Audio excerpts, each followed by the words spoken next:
I spent 32 years as a forensic architect. In my line of work, the difference between a building standing for a century or collapsing in a decade is often measured in millimeters. I don't estimate. I don't eyeball. I measure. When I retired to this quiet cul-de-sac in the suburbs of Connecticut, I expected to spend my mornings with a French press and a stack of blueprints for the custom greenhouse I planned to build. My property was my sanctuary, a 0.8-acre lot defined by a series of precise iron pins driven into the earth in 1954. Then came Rick Vane. Rick moved in next door 6 months ago. He's the kind of man who wears his sunglasses indoors and refers to himself in the third person when he's closing deals. He's a disruptor in the used luxury car market, which is a polite way of saying he buys flooded Porsches, slaps a new coat of paint on them, and flips them before the electrical systems can short-circuit. The trouble started on a Tuesday morning. I was on my porch when a concrete mixer pulled into Rick's driveway. 2 laborers began digging a footer for what looked like a massive detached garage. I didn't say anything initially. I watched. I watched as they set the forms. My internal compass, calibrated by 3 decades of site inspections, began to scream. The forms weren't parallel to the fence line. They were angled, and they were close, dangerously close. I walked to my shed, retrieved my Leica Disto laser measurer, and waited until the workers went for lunch. I took 3 measurements from my established property pins. The iron pin at the southwest corner was clear and undisturbed. I shot the line. The wooden forms for Rick's new garage weren't just close to the line. The rear corner of the footer was sitting 2¼ inches onto my property. I waited for Rick to get home. I didn't want a fight. I wanted a correction. I approached him while he was getting out of a rented Range Rover. "Rick," I said, my voice neutral, "your contractors have the footer forms set over the property line. The back corner is about 2 inches into my lot. You'll want to move them before they pour the slab tomorrow." Rick didn't even look at the site. He looked at me, a smirk playing on his lips. Artie, you're retired, man. You've got too much time on your hands. 2 inches. In the grand scheme of the universe, 2 inches is nothing. In the grand scheme of the Connecticut general statutes regarding property encroachment, I replied, 2 inches is a cloud on your title and a violation of my rights. Rick laughed. He reached into his pocket, pulled out a wad of cash, and peeled off a $100 bill. He held it out between 2 fingers. "Tell you what, here's $100 for the lease of that sliver of dirt. Consider it a neighborly tip. Buy yourself some of that fancy coffee you like. We're good, right?" He tried to tuck the bill into my shirt pocket. I stepped back, letting the money flutter to the driveway. "The offer is rejected, Rick," I said. "Move the forms." "It's staying where it is, Artie. I'm not paying these guys to reset the forms for a measurement error. Don't be that guy. Nobody likes that guy." He turned his back on me and walked into his house. I looked down at the $100 bill on the ground. To Rick, this was a small price to pay to make an annoyance go away. To me, it was the level 1 warning required by the system. He had ignored it. He had mocked the social contract. I walked back to my house. I didn't feel angry. Anger is a chemical reaction that clouds judgment. I felt a familiar sense of professional clarity. I opened my laptop and created a new folder, Vane Encroachment Log. I took a photograph of the $100 bill on the driveway from my porch with a telephoto lens. I then opened my contact list and searched for a name I hadn't called in 3 years, Marcus Thorne. The war mode was now active. As the sun set, the sound of a second concrete truck echoed in the distance, confirming that Rick intended to pour that slab at dawn. He thought he was saving a few $100s in labor. He had no idea he was pouring the foundation of his own financial ruin. At 7:00 a.m. the following morning, the low rumble of a concrete pump truck vibrated through my floorboards. I stood at my kitchen window, a digital stopwatch in one hand and a Nikon D850 in the other. I didn't run out there and scream. I didn't stand in front of the truck. That would be dynamic behavior, and as a static operator, I needed to let the violation complete itself. In the eyes of a judge, a guy yelling about 2 inches is a grumpy neighbor. A guy who provides a certified survey proving a willful encroachment after a documented warning is a plaintiff with a slam-dunk case. The pour took 3 hours. Rick stood on his deck, coffee in hand, nodding as the wet gray sludge filled the forms. He looked over at my house once, raised his mug in a mocking toast, and went back inside. An hour after the crew left, a battered white Ford F-150 pulled into my driveway. The logo on the door read, "Thorne Land Surveying, the final word." Marcus Thorne climbed out. He was 70 years old, wore a faded safety vest, and carried a robotic total station like it was a holy relic. Arthur, he grunted, shaking my hand. You said someone was playing games with iron pins. I replied, 2 inches over the southwest line, Marcus, willful. I warned him yesterday. He offered me $100 to look the other way. Marcus's eyes narrowed. In the world of surveyors, willful encroachment is the ultimate sin. Let's see what the instrument says. For the next 4 hours, Marcus performed what I call a cadastral autopsy. He didn't just find the pins on my lot. He pulled the original plat maps from the county archives, located the benchmark at the end of the street, and ran a closed loop. Rick came out halfway through, looking annoyed. Hey, what are you doing on the line? Artie, I told you to drop it. Marcus didn't even look up from his eyepiece. I'm a licensed land surveyor, son. If you interfere with a legal survey, I'll have the sheriff here in 15 minutes to cite you for obstruction. Get back on your side of the line. Rick turned bright red. He started to say something, saw the cold, professional indifference in Marcus's eyes, and retreated to his garage. By 2:00 p.m., Marcus had driven 3 new witness pins into the ground, bright pink flags fluttering in the breeze. The flags were located exactly 2.37 inches inside Rick's new concrete slab. It's not just the slab, Arthur, Marcus said, handing me a preliminary sketch. Look at the roof overhang. Based on the pitch he's framing, the eaves are going to overhang your property by nearly 6 inches. That's a second violation, aerial encroachment. Perfect, I said. I need the certified report by tomorrow, Marcus. Stamp and seal. He replied, you'll have it. What's the plan, Artie? You going to sue? I told him eventually. But first, I have to give him the chance to be a decent human being. It's a procedural necessity. That evening, I drafted the certified warning. I didn't use emotional language. I used the language of the system. Ray, notice of willful property encroachment and trespass. Dear Mr. Vane, attached is a certified survey performed on October 14th by Thorne Land Surveying. It confirms that your new structure encroaches upon my property by 2.37 inches at the foundation level. Furthermore, architectural projections indicate an aerial encroachment of approximately 6 inches upon completion. As previously discussed on October 13th, I do not consent to this encroachment. You are hereby directed to cease all construction immediately and remove the encroaching portion of the structure. Failure to do so by October 20th will result in legal action to enforce a mandatory injunction for removal.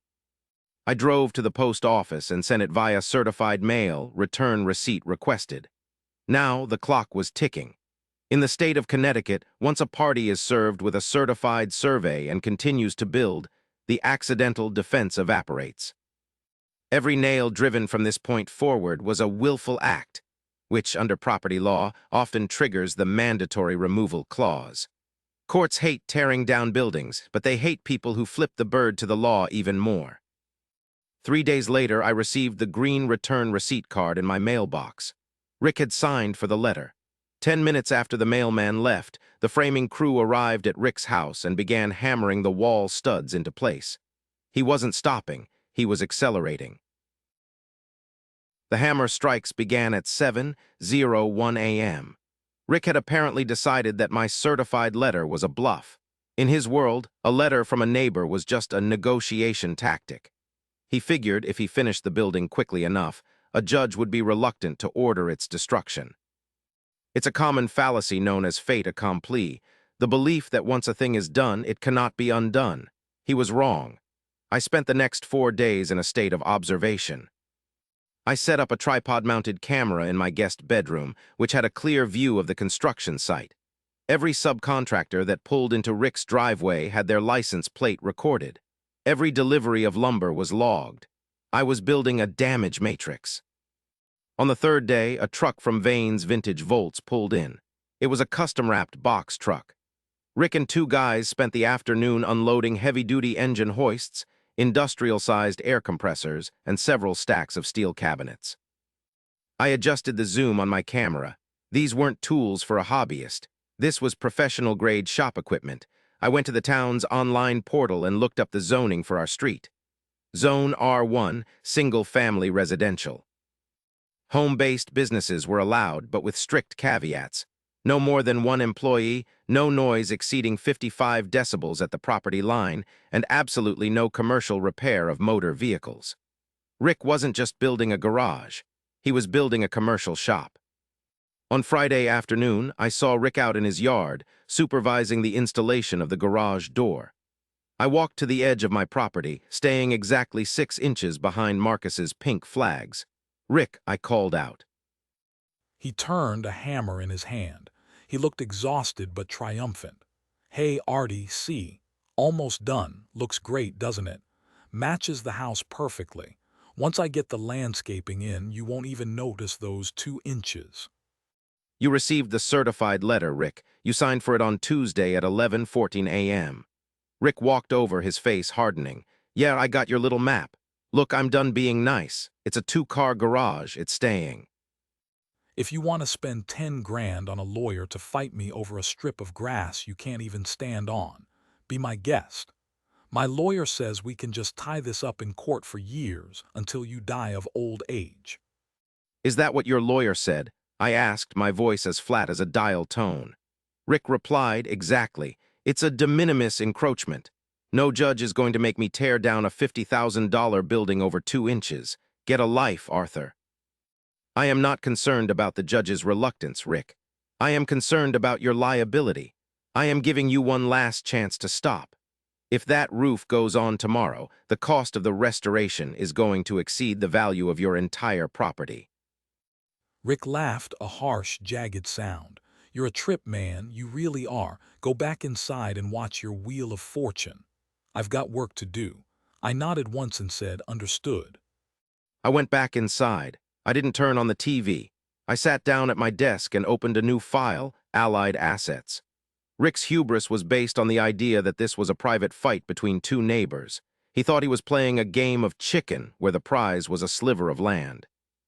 He didn't realize that by building that garage, he had tapped into a much larger network of regulations.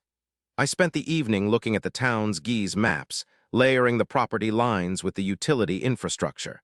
And there it was. Running right along the edge of our properties, and extending precisely 3 feet into Rick's lot, was a sanitary sewer and public utility easement. It was the main trunk line for the entire cul-de-sac. Under the easement's covenant, no permanent structures could be built within that 3-foot zone. Not because of property lines, but because the city needed 24/7 access to the pipes in case of a burst.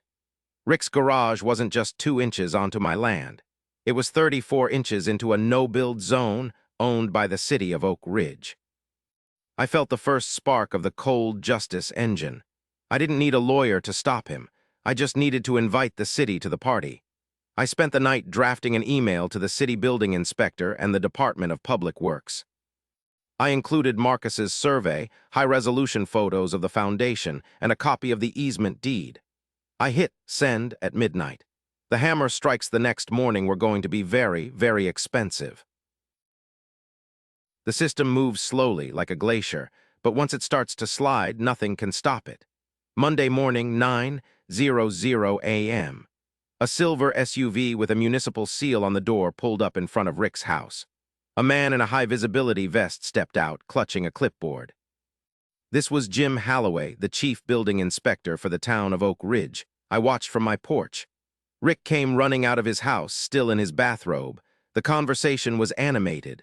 Rick was pointing at the garage. Halloway was pointing at the ground. Halloway pulled out a can of orange spray paint and began marking a line, not my property line, but the edge of the utility easement. The line went straight through the middle of Rick's new garage. Halloway then produced a bright red sticker, the dreaded stop work order, and slapped it onto the front of the garage door. Rick was screaming now. I couldn't hear the words, but the dynamic energy was off the charts. Halloway didn't scream back. He simply pointed to the sticker, got back in his SUV, and drove away. I went inside and picked up the phone. It was time to bring in the scorched earth specialist. Sarah Jenkins' office was on the top floor of a glass tower in Hartford. She was a litigation shark. Most lawyers try to settle. Sarah tries to erase the opposition from the map. She had a reputation for finding the one clause in a 500-page contract that could bankrupt a multinational corporation.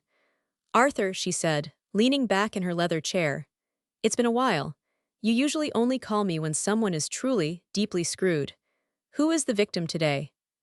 I laid out the folder, the survey, the photos, the easement deed, the zoning violations, and finally the $100 bill Rick had tried to use to buy me. Sarah looked at the $100 bill and smiled. It wasn't a nice smile. "He offered you $100 for a permanent encroachment. That's not just an insult, Arthur. That's evidence of willful trespass and bad faith. It eliminates his ability to claim an accidental mistake." I want the garage gone, Sarah, all of it, not just the 2 inches. The whole thing is a violation of the easement and my property rights. She replied, "Oh, it's better than that." Sarah continued, flipping through the zoning maps I'd printed. "Look at the setback requirements for R1. Even if he hadn't hit the easement, the local ordinance requires a minimum 10-foot setback from the property line for any structure over 200 square feet. He built this 6 inches from your line. Even if the easement didn't exist, the garage is illegal by 9.5 feet. So what's the move? I asked. The move is a multi-vector strike, Sarah said. Vector 1. I file a lease pendens on his property tomorrow. That's a notice of pending litigation. It attaches to his deed. He won't be able to sell, refinance, or move a dime of equity until this is resolved. Vector 2, I asked. She replied, I contact the regional EPA office. You mentioned he was unloading commercial car restoration equipment, industrial compressors, and chemical hoists. I said, yes. Sarah explained, a residential garage isn't equipped with the required oil-water separators or chemical catchment systems mandated for commercial auto body work. If he's running a business there, especially an unpermitted one, he's in violation of the Clean Water Act and local environmental codes. And Vector 3, I prompted. Sarah tapped her pen on the desk. Rick Vane, I know that name. He's been under the radar for a while, but he's been flipping cars like crazy. I'll bet my retainer he hasn't been reporting the cash portions of those sales. I'm going to have my forensic accountant do a deep dive on his public filings. Is that legal? I asked. Sarah replied, everything I do is 100% within the bounds of the law, Arthur. We are simply assisting the government in its duty to enforce regulations. By the time we're done, that 2-inch encroachment is going to be the least of Mr. Vane's worries. I walked out of Sarah's office feeling a sense of grim satisfaction.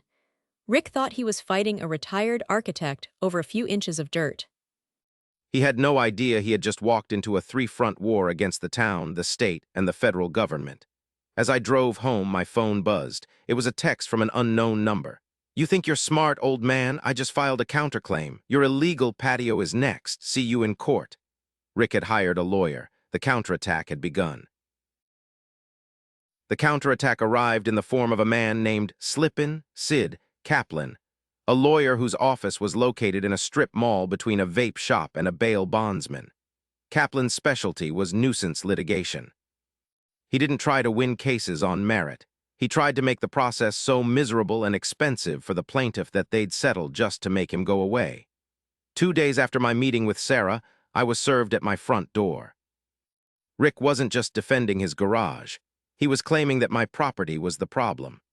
The lawsuit alleged that the flagstone patio I had installed 3 years ago was diverting rainwater runoff onto his property, causing catastrophic foundation damage to his main house. He was seeking $150,000 in damages and a court order for the removal of my patio. It was a classic mirror defense. If I hit him for encroachment, he'd hit me for drainage. I called Sarah. I expected this, she said calmly. It's a standard intimidation tactic. He's trying to create a draw scenario. He hopes you'll agree to drop your garage suit if he drops the patio suit. Is my patio illegal? I asked. I knew it wasn't, but Kaplan's filing was 40 pages of dense, pseudo-legal jargon. Sarah explained, we'll find out. But here's the problem, Arthur. In this county, a drainage dispute triggers a mandatory site inspection by the Planning and Zoning Board. While they're there looking at your patio, they'll be looking at everything else. Rick's lawyer is betting that you have something to hide. The major setback occurred a week later during the preliminary hearing. The judge, a man named Henderson who looked like he'd rather be anywhere else, was presented with Kaplan's evidence, a series of photos showing a puddle of water on Rick's driveway after a heavy rain. "Your Honor," Kaplan whined, his voice like a rusty hinge. "Mr. Arthur is a retired architect. He knows exactly how to manipulate the terrain to drown my client's property. This isn't just a dispute, it's hydrological warfare." We request a temporary injunction against any further legal action regarding the garage until a full environmental impact study is completed on Mr. Arthur's patio. Your Honor, Sarah countered, the garage is a clear encroachment on a public easement. It's a safety issue. Judge Henderson sighed, "I'm not making a ruling on the garage today, but I am granting the motion for a stay. No demolition orders will be issued until the drainage issue is resolved. I want a court-appointed engineer to inspect both properties." My heart sank. A stay meant Rick's garage could sit there for months, maybe years, while we argued about puddles. Rick was sitting in the back of the courtroom. He didn't smirk this time. He just stared at me, his eyes cold and vengeful. He had realized this wasn't about money anymore. It was about who could endure the most pain. As we walked out of the courthouse, Rick stepped into my path. "How's that patio feeling, Artie?" he whispered. By the time I'm done, the town is going to rip up your backyard and send you the bill. You should have taken the $100. I didn't respond. I didn't even look at him. I maintained my gray rock status, staring straight through him as if he were made of glass. Back at Sarah's office, the mood was tense. "He's bought himself time," Sarah said, pacing, "and Kaplan is going to drag this out. They're going to demand depositions, soil samples, historical rainfall data.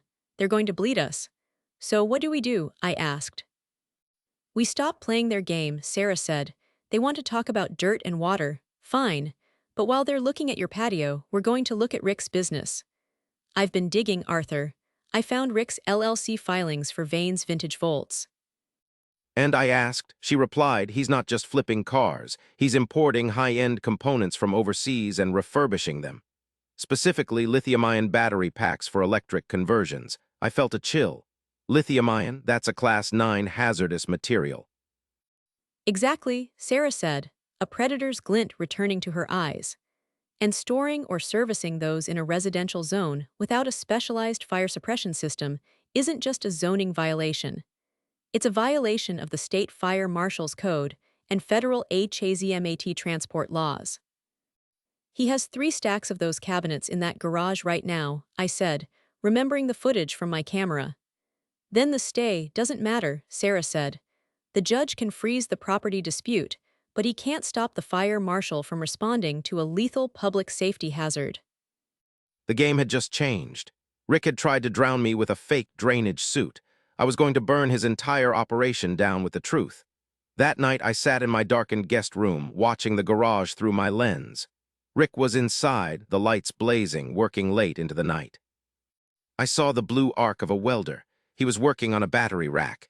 He had no idea that the nuclear option was already in the mail. The stay of proceedings issued by Judge Henderson was exactly what Rick wanted, but it was also exactly what I needed. While Rick and his lawyer, Sid Kaplan, were busy high-fiving over a puddle on my patio, I was performing a forensic audit of Rick's digital footprint. In my years as a forensic architect, I learned that a building is just a physical manifestation of a paper trail. If the papers are crooked, the building is crooked. I spent the next 48 hours submerged in the public records of the Connecticut Secretary of State and the local assessor's office. I wasn't looking for property lines anymore. I was looking for the engine that powered Rick's life. Rick's company, Vane's Vintage Volts, LLC, was registered as a consulting and procurement firm. It had no physical office. It was a paper company designed to facilitate the sale of luxury electric vehicle conversions. However, Rick's residential electricity bill, which I managed to estimate by looking at the transformer upgrades the utility company had performed on our pole 3 months ago, told a different story. He was pulling 3 times the kilowatt hours of a standard residential home. You don't pull that much power for consulting. You pull that much power for heavy-duty charging, industrial welding, and high-voltage testing. I moved to the next vector, logistics. I set up my camera on a motion-activated trigger focused on the street. Over the next week, I recorded 3 separate deliveries from a specialized HAZMAT courier. The crates were marked with Class 9 lithium-ion battery labels and UN 3480 shipping codes.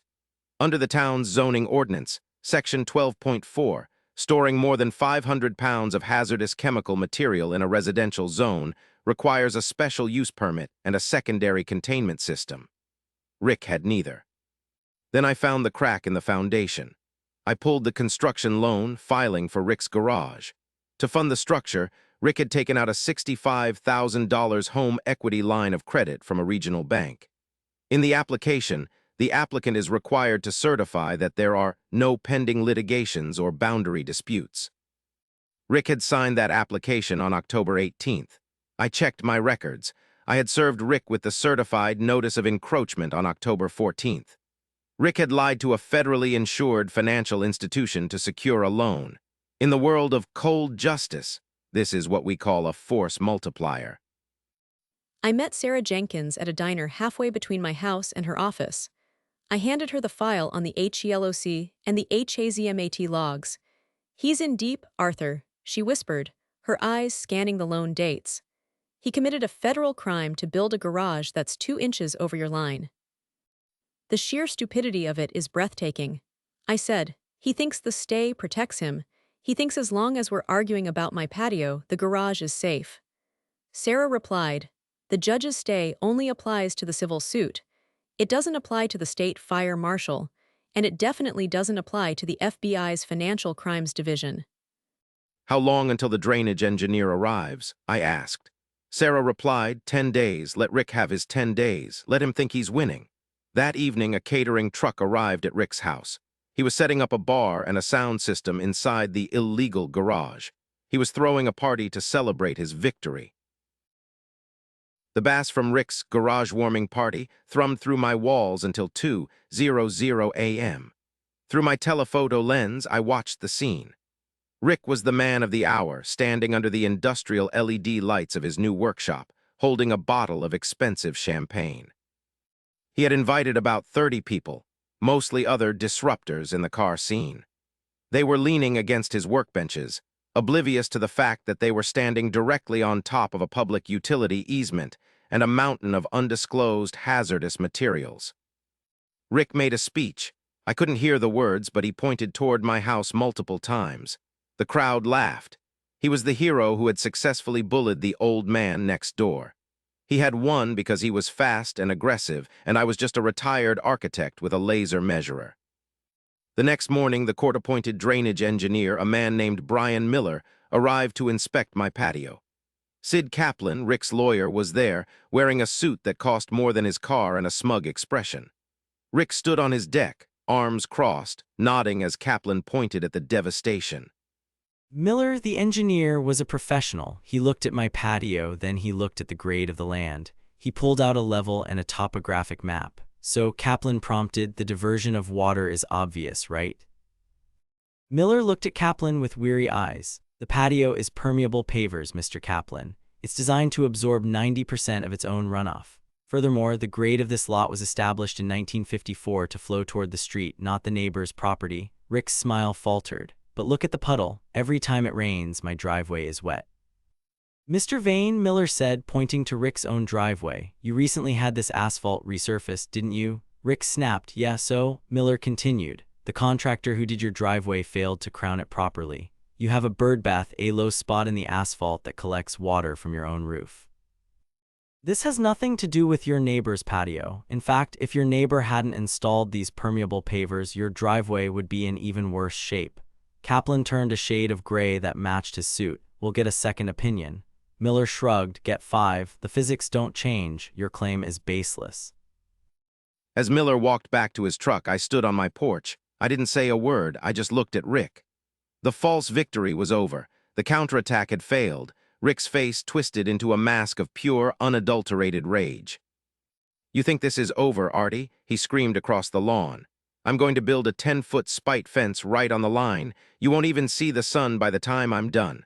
I replied, "You should consult the zoning board on the height limits for residential fences first, Rick. But that's the least of your problems." "What's that supposed to mean?" he asked. I said, "It means you've been so busy looking at my patio that you forgot to look at your own books." I turned and walked back into my house, closing the door softly. Sarah called me that afternoon. The drainage suit is effectively dead. Judge Henderson is going to lift the stay. "Then it's time," I said. Sarah asked, "Are you sure, Arthur?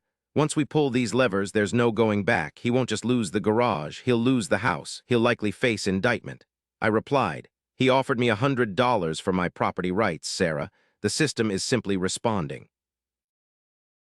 The DEP officers didn't draw weapons. They didn't need to. They simply stood in front of Rick's truck and held up their badges. "Mr. Vane, we're with the DEP HAZMAT division. We have a report of unauthorized storage of Class 9 materials in a residential zone. We need to inspect your vehicle and your garage."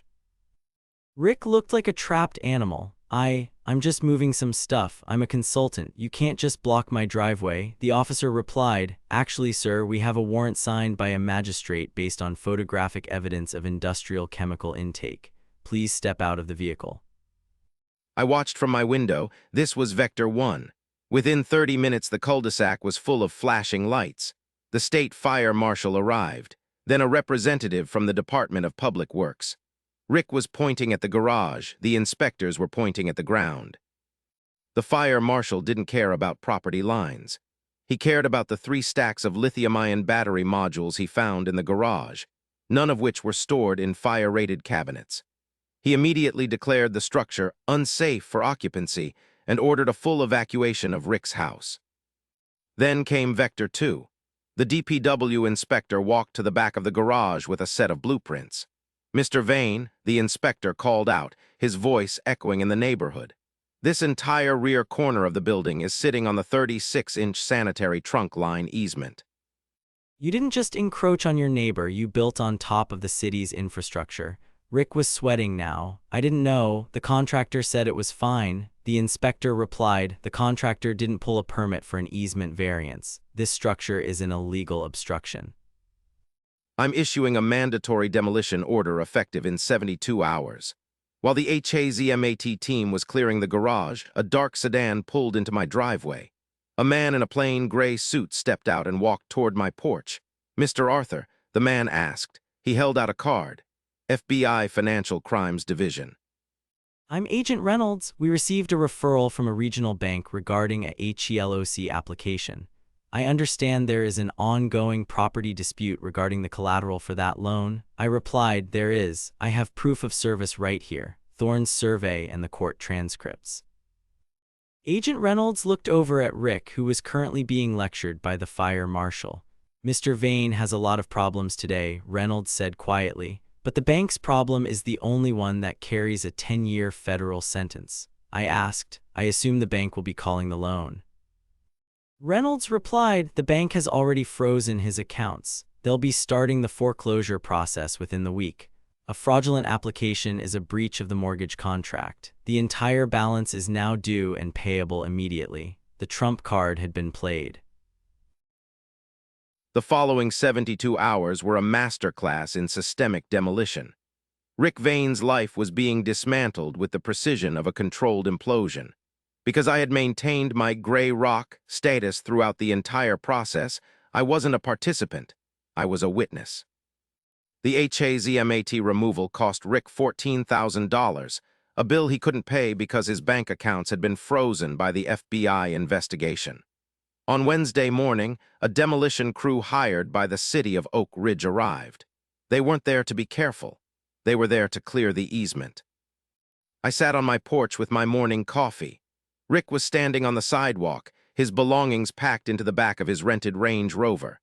The bank had served him with a notice to quit the night before. His equity was gone, swallowed by the immediate acceleration of his mortgage. The sound of the excavator's claw ripping through the roof of the garage was deafening. The 2-inch encroachment was the first thing to go. The claw tore through the framing, the shingles, and the illegally installed electrical lines. Rick watched as the structure was reduced to a pile of splintered wood. The debris was hauled away in 4 massive dumpsters. By noon, the only thing left of Rick's hubris was a cracked concrete slab. But the system wasn't finished. The city's legal department filed a super priority lien for the cost of the demolition, approximately $18,000. This lien jumped to the front of the line, even ahead of the bank's mortgage. Then the IRS stepped in. Based on the FBI's investigation, they determined that Rick's unreported cash income from the last 3 years totaled over $400,000. They placed a tax lien on the property for $160,000. Rick was now a man with $0 in assets and nearly $600,000 in immediate non-dischargeable debt. I saw him walk toward me as the workers were loading the excavator. He looked older.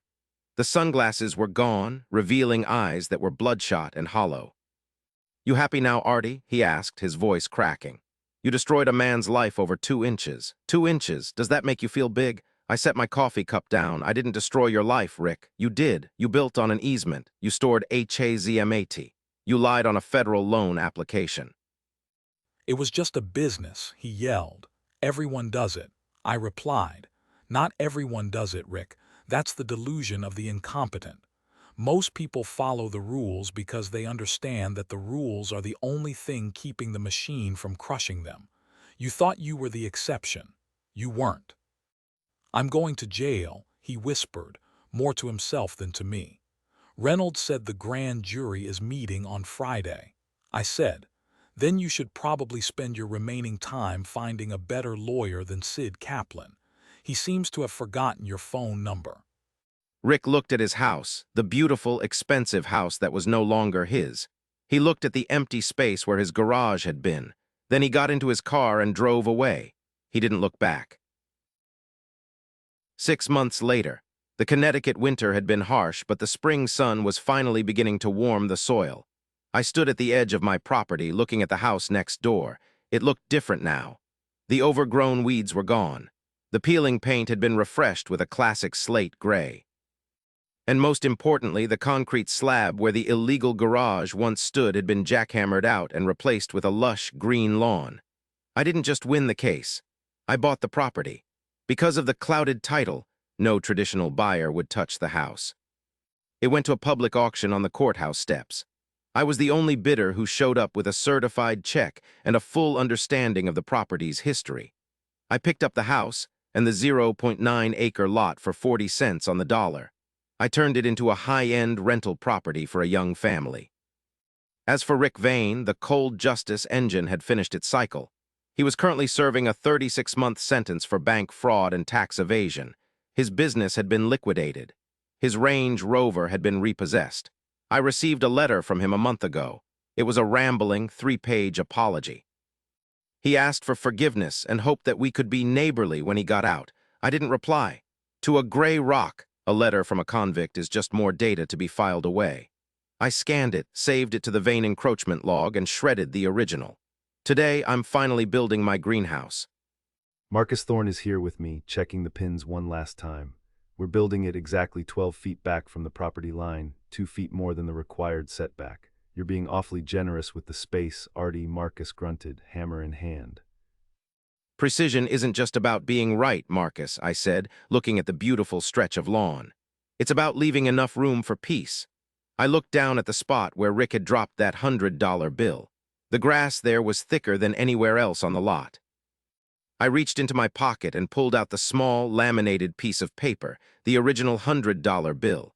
I walked over to the new neighbors, the young couple who were currently planting a small vegetable garden near the line. "Hey," I called out. "I found this in the yard." I handed the husband the bill. "Wow, thanks," he said, smiling. "That's really neighborly of you." I replied, "Don't mention it. Just a little tip for the fancy coffee I hear you like." I walked back to my porch and sat down with my French press. The sun was warm and the property lines were perfectly clear. The system had spoken.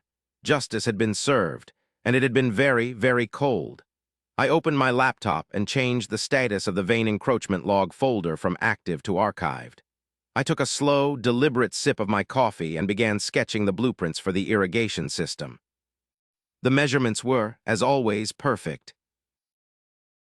Masterclass, the Cold Justice Strategy, Lessons from the 2-inch Execution. In the case of Arthur versus Vane, we see a textbook application of the system as a weapon. While the initial conflict appeared to be a petty neighbor dispute, the resolution was achieved through a multi-dimensional attack. This lesson breaks down the methods used and the educational value they provide for navigating complex real-world disputes. 1. The summary, from encroachment to embezzlement.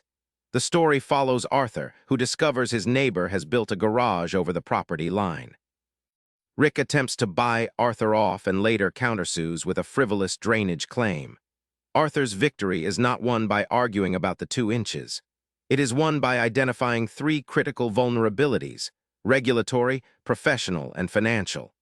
The garage was built over a public utility easement. 2. Methodology, the Trident expansion engine. The most valuable lesson in this saga is the multi-vector attack.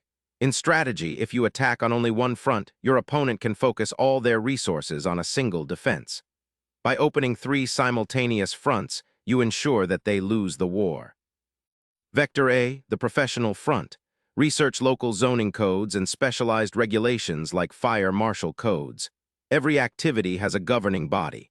If an antagonist is acting aggressively, they are likely cutting corners elsewhere. Compliance is the glass jaw of the entitled.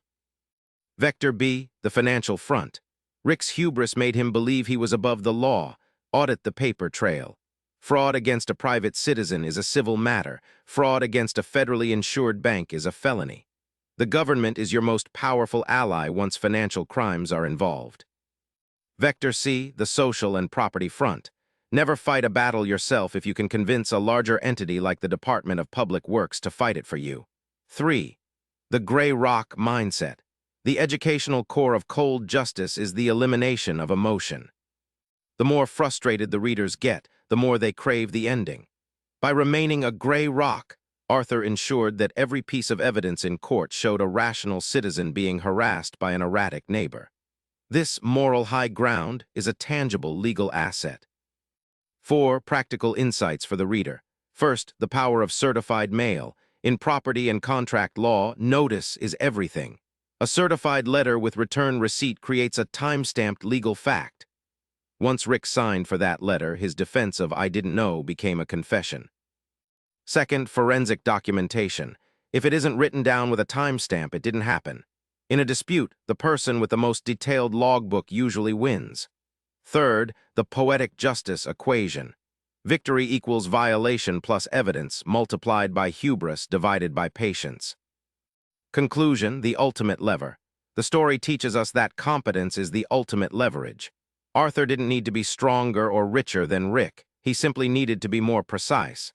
The lesson is clear: don't seek revenge, seek the paper trail.